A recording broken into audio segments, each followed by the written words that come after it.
Bonjour, vous êtes à Tous Kenny. Aujourd'hui, on allonge un pantalon. Mais c'est le même principe pour une manche. C'est la même chose, on fait les mêmes étapes. Ça fait que mon beau petit pyjama, le bas de pyjama, on va l'allonger pour le patron pour qu'il soit tout dans la bonne longueur à partir de maintenant. Pour le pantalon, là, on va allonger le pantalon. Là, pour que vous voyez mieux, j'ai tout noirci le rebord du patron. C'est pas égal, mais au moins, comme c'est blanc sur blanc, ça se voyait pas très bien. Ça fait que j'ai tout noirci le rebord pour que vous voyez mieux. Première chose à faire pour allonger le pantalon, j'ai allongé les lignes. J'avais juste cette partie-là de ligne de droit fil.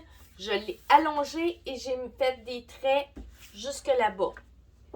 Pour ma part, j'ai cette règle-là qui est une règle pour le Gyproc principalement, que côté quincaillerie. Oui, elle est en pouces. Fort probable en Europe, vous en avez, mais pas de format. Pas tout à fait pareil, mais fort probable sensiblement la même grandeur. Mais si vous n'avez pas ça, autre possibilité.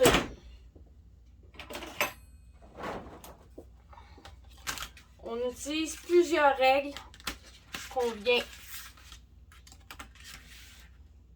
accoter les unes sur les autres pour faire la longueur totale du vêtement, qui est une autre solution. Et là, on vient tracer la ligne section. Quand tout est correct, on vient faire la première section ici, la petite section ici, celle-là, et après ça, on enlève les bouts, puis on vient finir la ligne ici. Ce qui est la possibilité de travailler quand on n'a pas une immense règle, qui a à peu près 1,5 m, qui a 47 pouces de long. Elle a 47 pouces de long, qui veut dire à peu près 1,5 m.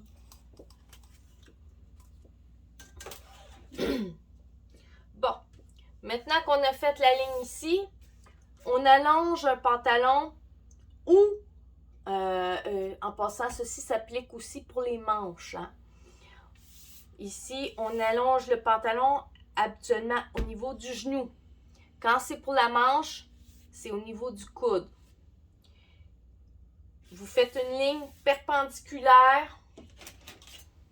Oups, c'est pas celle-là que je voulais. Perpendiculaire au droit fil, que vous allongez jusque sur le papier en dessous.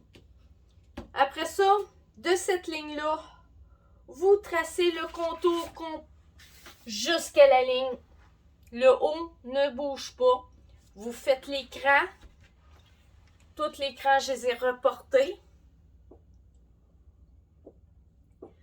À partir de là, vous marquez aussi le bord où il est et de combien vous voulez.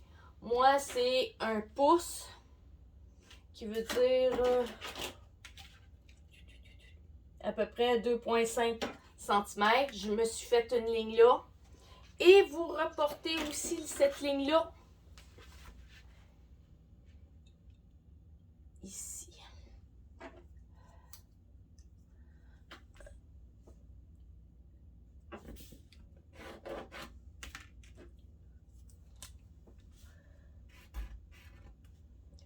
Pour plus de précision, vous prenez un crayon fin, mais pour la situation que je suis, pour que vous voyez bien, je prends un crayon noir plus foncé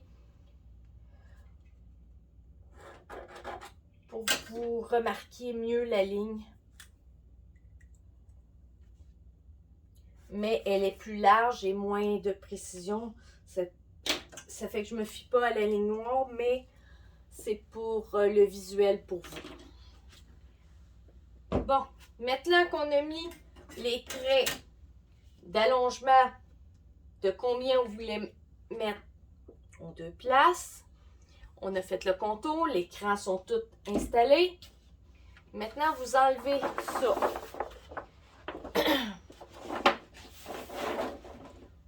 trace du droit fil, vous venez compléter votre ligne que j'ai fait avec ma grande règle. Et la trace ici, qui était du genou d'origine, vous venez retracer la ligne pour avoir vos repères.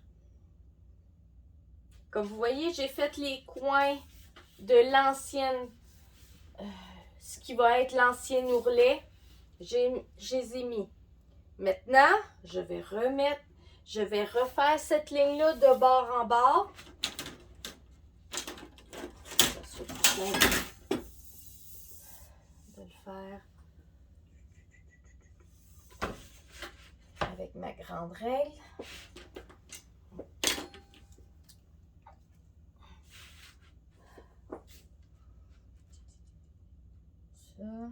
Ça.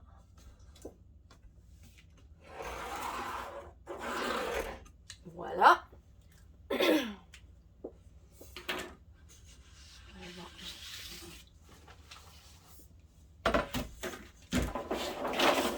là, on remet dessus. Et là, on les met au nouveau repère. Le bord où je le veux. Vous le faites correspondre avec les deux traces du nouveau genou et avec la trace du droit fil en haut.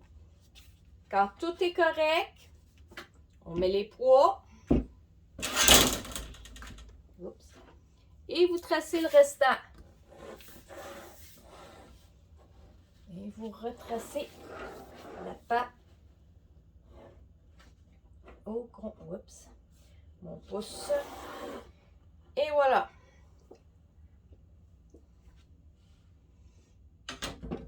Et on l'enlève. Ça donne ça.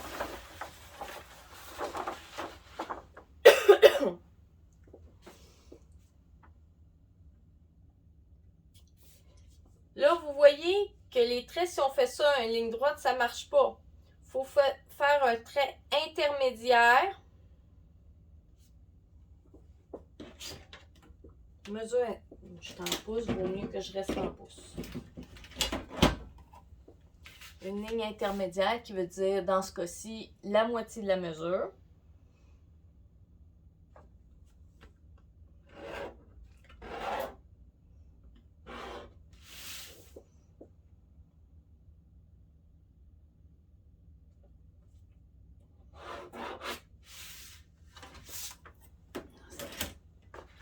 On vient remettre le sur la ligne intermédiaire.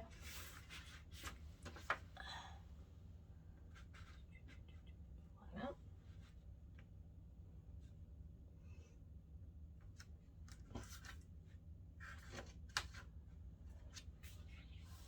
Parfait.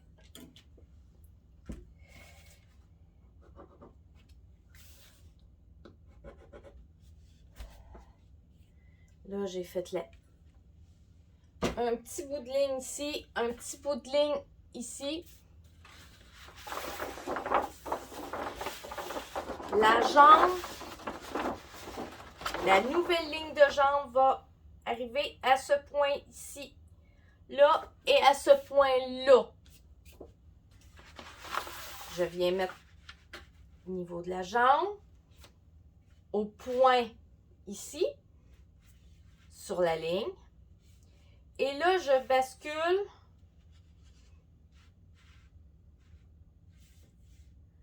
pour que ça arrive aux deux jambes. Pas aux deux jambes. Qui viennent toucher à la jambe en bas et à la jambe en haut. Et je fais une ligne intermédiaire. J'ai été touchée à la ligne à cet endroit-là, la ligne à cet endroit-là. C'est mes deux points intermédiaires qui ont été touchés. Ça, c'est ma nouvelle ligne de jambe. Celle qui est ici en haut n'existe plus. Celle-là et celle-là non plus. Et là, comme j'ai il faut que sur l'autre côté, que j'arrive à la même endroit. Qui fait que je prends ma règle.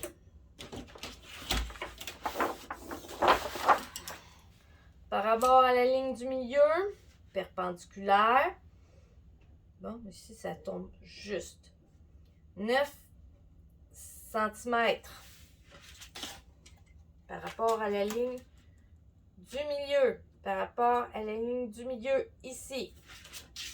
Par rapport à la ligne du milieu ici, j'arrive à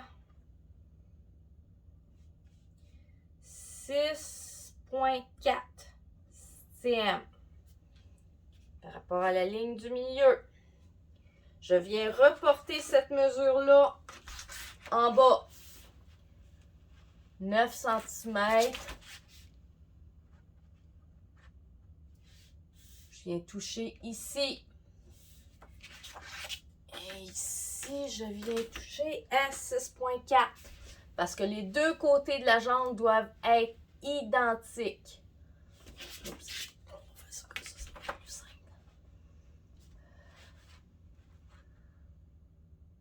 6,4.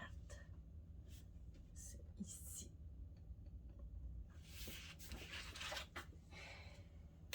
Parce qu'il faut se rappeler, cette partie de jambe, ça va se coude à celle-là. Ça fait que les deux doivent être identiques. Et je viens reporter, ou presque. Parce qu'on s'entend, cette partie-là est légèrement plus cambrée, qui a une légère courbe plus que l'autre. Mais pour le reste, ça doit être pareil.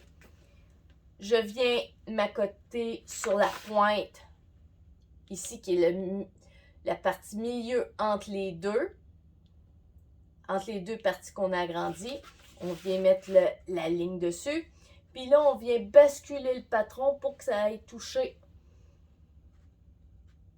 aux deux points. Et on fait la ligne. La ligne qui est au-dessus n'existe plus, on l'enlève.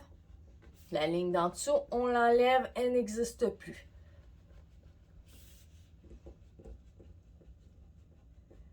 Et voilà. Vous venez d'agrandir, d'allonger le pantalon. En cas où que vous voudriez rapetisser un pantalon, c'est pas par le centre du genou qu'on agrandit. Qu'est-ce que je dis? C'est pas par le centre du genou qu'on rapetisse, mais on rapetisse habituellement au niveau de la cuisse et au niveau du mollet. On sépare ça en deux. Pour une raison très simple, souvent les pantalons changent d'angle au niveau du genou, surtout la partie patte d'éléphant. Quand vous avez des pattes d'éléphant, l'angle de la patte d'éléphant change ici. Et c'est pas ça que vous voulez, que la partie du genou reste toujours la même grandeur qu'elle était. Ça fait que quand on rapetisse à peu près au niveau de la cuisse. On sépare ce qu'on veut rapetisser au niveau de la cuisse et au niveau du mollet. Mais pour le reste, on fait la même procédure de milieu que j'ai faite là aux deux. Si j'avais voulu rapetisser de 1 pouce total, j'aurais mis un demi ici, un demi ici. Et j'aurais rapetissé. Bon, ben, je pense que pour allonger un pantalon ou